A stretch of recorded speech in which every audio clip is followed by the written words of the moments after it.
What's going on, Paisanos? V here, coming at you guys, well, with another market watch today. Today's going to be a bit of a different market watch. Normally, we talk about the cards that are going up and down the market, and then we just move on. I talk to the three markets, basically. The competitive market, the collector's market, and basically the casual market, which for a long time has been forgotten. I'm really trying to talk to you guys, because I think it's really important for the casual market as far as what to go in on and what not to go in on. But the casual market doesn't care about, like, Stars, Ghost Rare Drag. Anyway, going back over here, and what you're seeing right here is a guy by the name of Gary V on Twitter, and he's invested in a lot of things. He's invested in sports cards heavily, and supposedly he's looking to be invested in trading cards. And it's only be a matter of time before he makes his way over to games like YuGiOh that we're playing. He's already talking about games like Pokemon and how he wants to be invested in those and how he's slowly looking into those. But the video's not necessarily specifically about this individual. There's other people that are out there that are looking at YuGiOh in a more invested way. They want to not only buy sealed product, but they want to buy the hard to get cards. They want to own that market, and if they own that market, they can control that market. And they control that market, more importantly, this is what you want to listen in on, they want to control the price. Guys, if you're new to the channel, please make sure to hit the subscribe button, like button, and comment down below. Comment question of the day. What collector cards or collections do you have? Comment down below and let me know. I know a lot of people not only that watch these videos not only just buy the meta cards, but also collect. And I think that's something that's really important. Even if you're a casual, there's certain cards you covet, you want to hold, you know that it's really hard to get, and if you sell it, the odds of you getting it are going to be really hard. So please make sure to comment it down below. Guys, like I said, it's going to be Gary V. It's going to be maybe that guy from Alpha Investments. It's going to be somebody ultimately coming into our market. And I'll be honest, if they come in with no experience, no knowledge, they're going to get slammed. I mean, literally, you can look over here. I have name it like you play just as parameters, but you can not have these if you want. They're the most expensive cards on the market. You can spend $20,000 and get a shrink from the Show Jump Championship, sure. But nobody cares. I mean, it's cool to look at, but for a market investment opportunity, nobody cares whatsoever. You're gonna be like, oh my god, I have all this money, I'm gonna throw it into Dark Magician Girl, a Ghost Rare, boom, we're in, boys. But once again, nobody cares. When you get involved in the market, you gotta make sure you really talk to, whenever you buy into a card, when you buy in that card, you're talking to people that want that card. Good example is Starlight Dragon Ghost Rare. We know this is a wanted card. We know this is probably one of the most loved and collected cards in the game.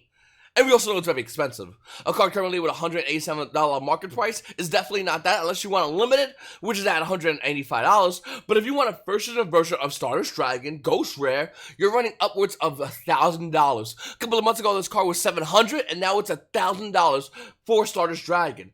And if you look over here, there's limited quantities available. Nobody's stacking 7 to 8 copies of the card on TCG Player first edition, even like it played. This is the kind of card that Yu-Gi-Oh players will want.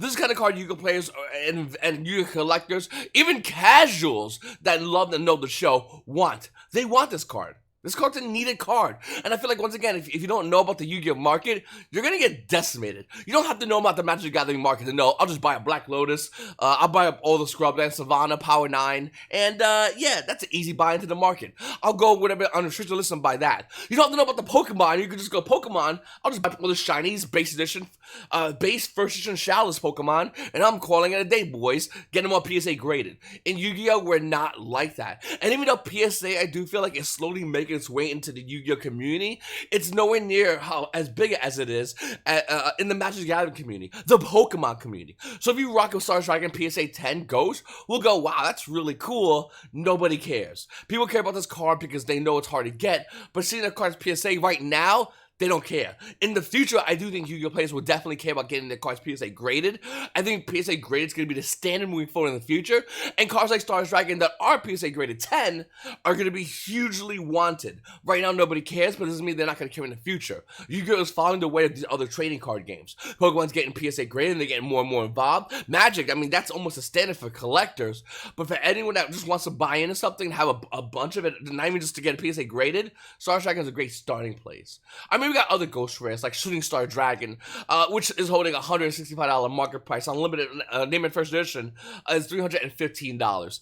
Yeah. We also have that card. We also got Black Rose Dragon coming out of Crossroads of Chaos. $144. I believe this is the second Ghost Rare, if I'm not mistaken. Unlimited, $201. And you want to buy a first edition version of Black Rose Dragon, you're looking at $929. Why so much money, you say? Because how easy it is for you to get this. Good. It's not easy. Then people want to go and get involved. And that's what's happening within the market of Yu-Gi-Oh! Now, as much people are going to be flipping out about this next card, Maxi Ultimate Rare, besides the fact that it might come off the Banlist, which definitely, and we can all agree, exponentially increase its price point if it was to come off the Banlist. Even at 1, the fact that this card is just hard to get also makes it a wanted card. Maxi Ultimate Rare coming out of Astro Pack 4 with a $361 market price. Well, besides these weird listings of like Spanish, which is like $300, Unnamed Unlimited is roughly around $386 for Maxi. And this is what I'm trying to point at for you guys. I'm trying to show you, listen, this is the value, and this might not be as valuable. Let's go over those kind of examples, actually, more in detail. Effect Villa Ultimate Rare currently is a really wanted card. Even though it's a really weak Ultimate Rare, the quality of the cardboard, if you ever own one, it's not as strong. It's still a really nice card. Ultimate Rare Effect Villa at a Dose Revolution with an $86 market price, by the way, it's laughable, is roughly around $183 unlimited. You want a first edition version, you're looking at almost say $300 per copy. You're going to want to get 3 of those. Now, you're saying and going, wow, that's a lot of money. And you're right, it is a lot of money. Even though Effect Villa having a Starlight Rarity come out in attorney code with a $566 market price, and it's still doing good. I mean, it's still roughly around $650. The Ultimate Rare from Original Print Dual Revolution is still money. In fact, I can make a great argument with you guys, and bear with me on this one, that even though these Starlight Rares are wanted, we don't know what's going to happen in the future with Starlight Rares. We know the Ghost Rares. We know these old Ultimate Rares. We know their futures. In fact, it's kind of crazy to see Effect Villa being Ultimate Rare being at this price now. If you go back to one of my old market watches, I'm talking about like 2 years ago. Just 2 years ago. And in the eyes of collecting, 2 years ago is like yesterday. But if you look at that, this card, first edition Ultimate Rare, was $28. That's how fast the Yu-Gi-Oh! Market moves. We move faster than Pokemon. We blow Magic Gathering out the water. We're not at the crazy high price points they're at yet, but we're getting there. And it's going to be a normality to see some cards like Effect Villa Ultimate Rare be at $1,000. It's not going to be crazy how this Yu-Gi-Oh! Plays anymore. Like seeing Star Strike and Ghost Rare being $1,000 does not affect us anymore. One thing, going back to Effect Villa Starlight Rare, this is a collector's card. This card is something that Yu-Gi-Oh! Players like to collect. Nobody's playing Effect Villa Starlight Rares in the main deck. It makes no sense. We have seen Ultimate Rares being played in the main deck. I think both of these will have good value, but the question about Starlight Rares is, since it's relatively new, we don't know the futures of Starlight Rares. It's kind of unpredictable, whereas the Ultimate Rares are not. Moving on to DD Crow Starlight Rare, recently coming out of Rise of the Duelist with a $364 market price. It's up roughly around $420 to $435. I mean, that's a pretty good price point for DD Crow, a card that's really not being used in the meta, but still a pretty good card. Yeah, Ultimate Rare DD Crow coming out of Striker Neos with an $87 market price. I don't know why they're around the 80s. Let You Play It Unlimited is roughly around $91. And by the way, after that one's gone, it hits $138. And if you want a first version of DD Crow, it's $200. These are things I want to point at, because if you're looking to invest in this game, once again, it's going to be Grudy, it's going to be Gary Vee, it's going to be someone. It's only a matter of time before someone with deep pockets comes in this game and doesn't care about playing Yu-Gi-Oh! They just want to rush into the market and clean it out. That's basically what they're going to do. It's inevitable when's it going to happen. Today, tomorrow, next week, 20 years from now. I don't really care. It's going to happen. So you got to be wise to this stuff. You got to know, if you're watching right now on the other side of this video, you have to know what's going to happen. What's happening to the cards? What cards do I go in and buy? Because it's important. Because if they know things, and who knows how good the investor is going to be on the other side, but if they know things, if they know, wait a minute, Yu-Gi-Oh! Has a ban list. And when certain cards come off that ban list, like Magic Gathering has a reserve list, if they put those two and two together, when cards come off the Yu-Gi-Oh! Ban list, which happens more frequent than Magic Gathering reserve list, those cards spike crazy high in value. So if I want to go in and buy every banned card, highest rarity, or just in general, or highest or second highest, depending on the circumstance, if I was to go and do that, gee, when that card, if that card comes off the ban list, I monopolize that value, which is true, which we know is true. I mean, we can talk about Super Eponymization, we can talk about Solemn Judgment, we can talk about Super Rejuvenation. When those cards came off the Banlist, yes, Konami made reprints, sure, but if you want the highest rarity version of those cards, well, you had to pay primo dollar. With the news of those cards coming off the Banlist, that day, copies were being listed and sold, and the prices were being jacked up here on TCG Player. So once they made that correlation, and once again, I think if it's a Magic Gathering investor, especially if they know about their version of restricted list, which rarely, actually I shouldn't even say rarely, but recently took a card off it, I think looking at Yu-Gi-Oh! And seeing that correlation is going to be very simple. And that's going to be something that you guys got to keep an eye on. That's why I always point at the balance whenever I talk about the market watch. And almost at least once a week, I'm pointing to the balance to you guys and go, hey, listen, nudge, nudge, this won't be like this forever. The limited cards, the banned cards, they're not going to be here. It's going to happen. It's inevitable. What are you doing about it? And if you don't care about it, no big deal, bro. You're good.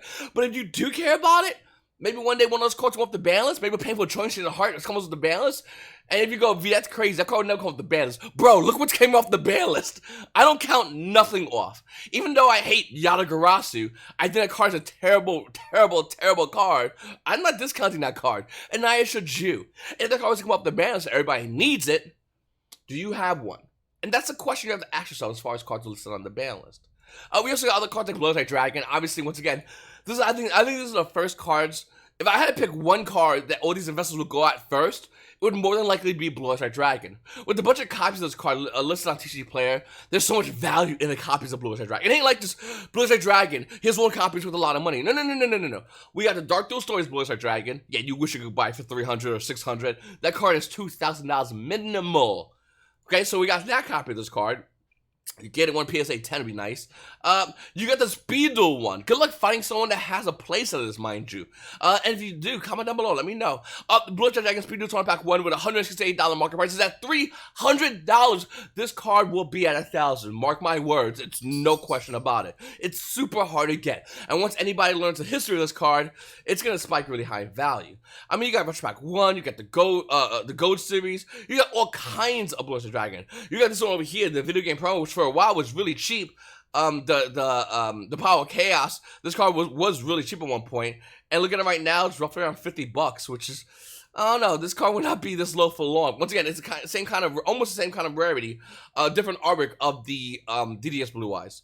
And then you got the original print LLB Blue Eyes First Edition. That card's obviously gonna be insanely expensive, and this is, I think, the first card. This would be the first sign that our market, someone's getting involved in our market, I think. Look at Dark Magician, you got the same thing with Dark Magician Girl. This will probably be another card that a lot of people get involved in.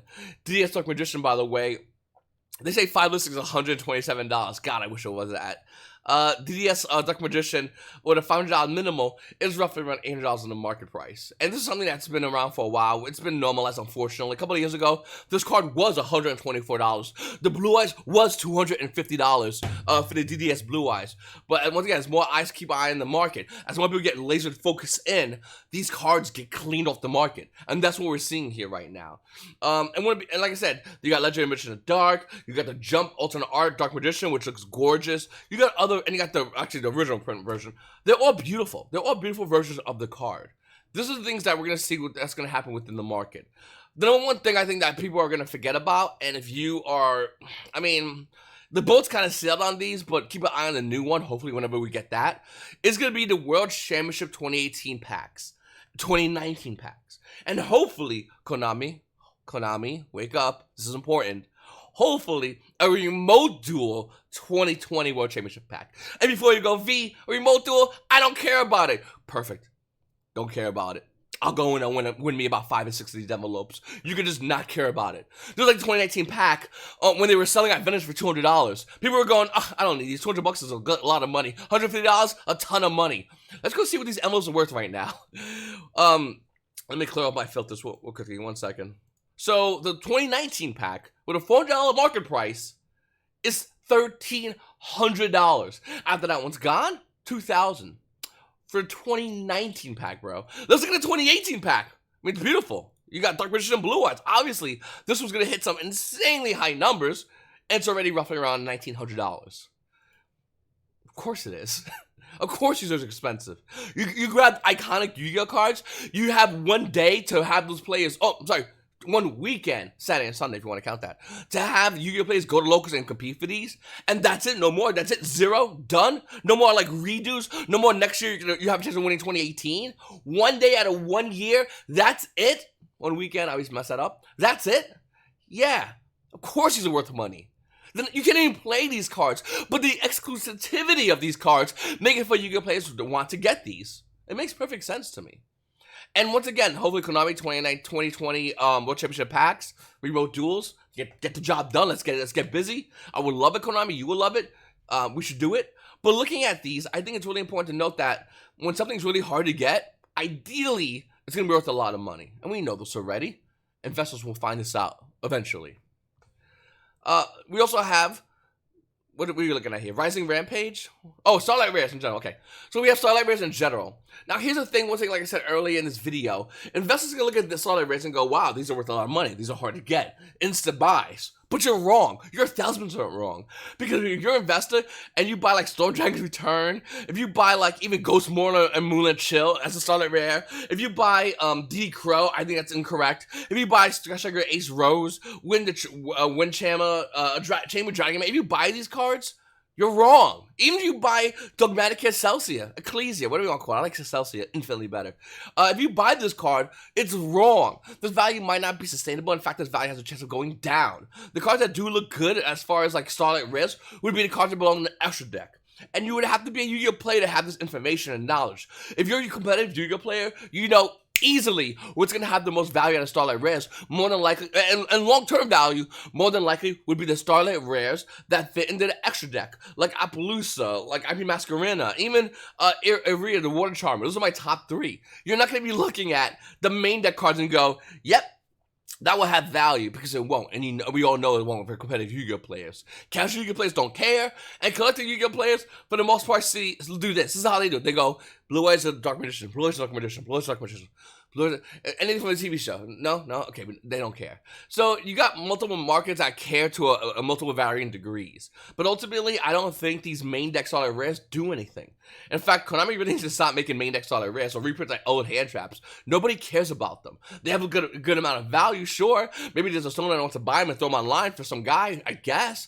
But to the value and degree you think people are going to play 3 Starlight Rare effect veilers, it's just not going to happen. And as much as I personally would love to have a deck to fit it in, it just makes no sense if you think about it. Effect Veiler and DD Crow don't see meta play for competitive players, and competitive players care about Starlight Rares. Casuals and collectors really don't care as much. And when you look at these cards, look at it, it's just there's like a want and there's a what you can get it for, and Yu-Gi-Oh players don't want to get a place in Starlight Rares, Starlight Rare Effect Veilers for $2,000 and go, yep, that's gonna fit right in my deck. Like, it's not even a good flex. It's just saying, hey, I'm a dumbass.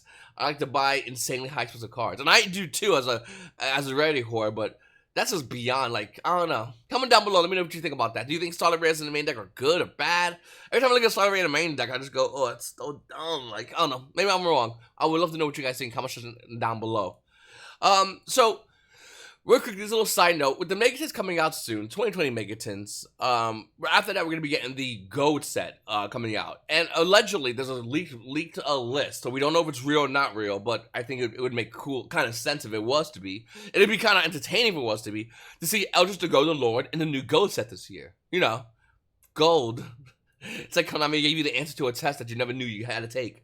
Looking at Eldritch the Golden Lord coming out Secret Slaves with $130 market price, the value is at $126. If this card gets reprinted gold rare, even a short print gold rare, which of course Konami's going to short print this card, what do you think? The value of the gold rare will probably be roughly around $30 to $40. I think that's current seller price. The value of Eldritch the Golden Lord, probably $50 to $60. That's where it's going to hold. Looking over here at TCG Player and Mystic Fighters, there's also a chance Kitchen Dragon Maid gets a reprint. Current card price is roughly around $48. Looking over here at TCG Player, it's roughly around $48 as well, stabilizing at its current market price. This card was a lot higher with the release of Chamber Dragon Maid. And looking at Kitchen Dragon Maid, besides the fact that this is the waifu tax card, if this was to get a reprint in the gold set as well, the value of this card would definitely tank heavily.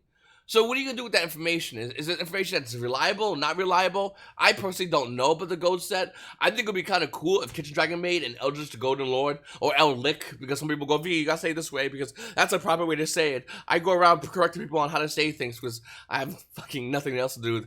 Listen, Kitchen Dragon Maid and Eldritch the Golden Lord are both really great cards, and I think that seeing these cards get a reprint in the gold set would be really good for the game, and YuGiOh players will definitely want to buy a really crappy set, meaning the gold set, by the way. It's a crappy set because, not because the set itself, or not because of the rarity. I don't know about the rarity 100%. I haven't felt the cards in my hand and looked at them. I'll be straight up with you.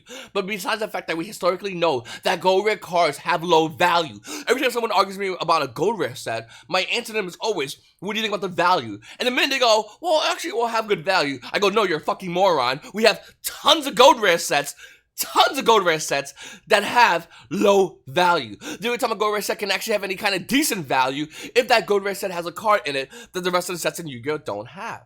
Simple. It's so simple. It's so simple you think people would get it by now. But some people don't. Listen, I'm excited about the gold rare set. I love the fact that reprints are coming out. I'm never going to say no to reprints. Sure, let reprints come out. It devalues the current price point of cards like Kitchen Dragon Maid Secret Rare. The card I actually want. So if the card reprint does come out, that's great for all of us. People that want to buy cards at a cheaper price point can definitely buy that. People that want to invest money in gold rare can go ahead and lose money. And people that want to go ahead and just go, you know what? These reprints are going to definitely change our meta, because if there's more L-Licks and meta players coming into play, we'll see more counters to L-Licks, which means the meta will actually evolve, I think, in a more better way. Right now, if you own L-Licks, you own a deck that's roughly around $400 for this guy, and then the rest of your deck. So it kind of gives a weird imbalance to the current game state. So I'm okay with this reprint coming through. I actually want this reprint to come through, and you should too, because if a gold rare set came out that was terrible, nobody would want it. Let's be real. The fact that the gold rare set, like the new gold rare is coming out right now, it's great. I'm excited about it. Just not excited about the set itself. Just the news. Alright, so in Rise of the Duelist, I think everybody's kind of looking at the price points and debating when to go in and when not to go in. I said, wait a while, and let's come back and look at these price points. Triple Tactics Talent is at $65. Could this be the seller price? I'm going to give this card personally a couple of days, and if it is the seller price in a couple of days, I'll buy my playset. That's what I'm personally doing. Just throwing it out there for you guys. Looking at Forbidden Dropper, this card is a little bit over 90. I believe it was at $91 a couple of days ago. It's currently roughly around $88. This card was probably going to start going down. The main thing everybody forgets about in this set, and I keep talking back to it, is that when Konami came out and said, listen, in core sets, we're gonna equally distribute, we're gonna communism the secret rare ratios in core sets. They really said that, and it's kind of something that you gotta acknowledge. And when you acknowledge that, you can go, oh, so Forbidden Droplets, Triple Tactics Talent have the same secret ratio, pull ratio as Oz Revolution Dragon.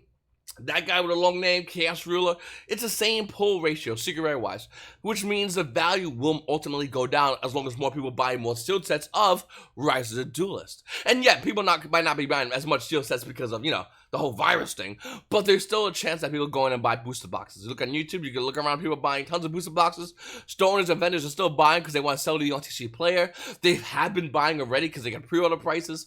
So this is a pretty big deal in the market. I think that's something that's a lot of people have forgotten about when they're buying Forbidden Droplets at $91 or Triple Tactics Talent at some max ready price point. I forgot what it was at, but it's good to see the values of all these cards go down for secret rares. And it's good to see a lot of YuGiOh players get involved and know when to go in and when not to go in. We're not going to be paid these crazy high price points. And if we always do this sooner, if we always look at the market and go, we're not buying this for, at least for a week or two, if we ordered that on the TCG player market, yeah, those who put at Primo Dollar got the cards early, but they also spent the most amount of money. Those who wait a week or two spend less. Anyway, I really appreciate you guys watching my video. Please make sure to subscribe if you haven't subscribed already. Comment down below and which card you're collecting. It's your boy V, YuGoPaisanos. Paisanos, have a great day.